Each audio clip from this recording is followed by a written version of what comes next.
পক্ষে বলে দিতে চাই, অতি দ্রুত এই হিন্দু পাদ্রীকে আইনের আওতায় সাজা দিতে হবে।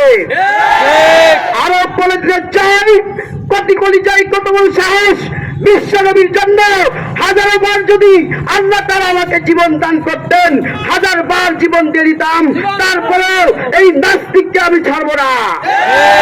একটাই আন্দোলন, এই টুঙ্গিপাড়া থেকে বলে দিতে চাই, 24 ঘন্টার মধ্যে ওই হিন্দু নাস্তিককে আইনের আওতায় এনে ফাঁসি দিতে হবে, ফাঁসি দিতে হবে, ফাঁসি দিতে হবে।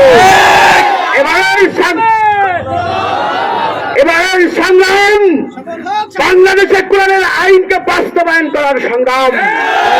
এবারের সংগ্রাম বাংলাদেশ থেকে হিন্দুত্ববাদী এই সমস্ত কুলাঙ্গার নাস্তিক পাদ্রী থেকে উত্থান করার সংবাদ।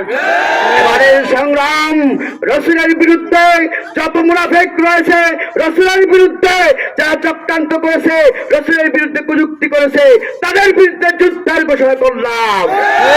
24 ঘন্টার মধ্যে ইন্ডিয়ার ওই পাদ্রীকে ফাঁসি দিতে হবে। 200 কোটি মুসলমানের অন্তরে এই হিন্দু পাদ্রী যুদ্ধের দামাবাজি দিয়েছে। এই বাংলাদেশের তাওহীদি জনতা খেপে গেছে। বাংলাদেশ নাই, এই বিশ্বের 200 কোটি মুসলমান যুদ্ধের জন্য প্রস্তুত গ্রহণ করছে। অতি দ্রুত ওই হিন্দু পাদ্রীকে আইনের আওতায় এনে তারপরে তাকে ফাঁসি দেওয়া হোক।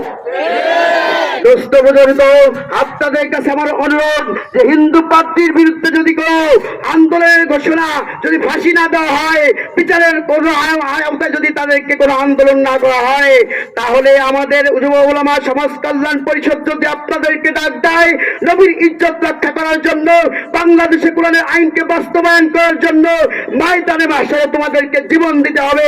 কারা কারা জীবন দেওয়ার জন্য তৈরি আছে?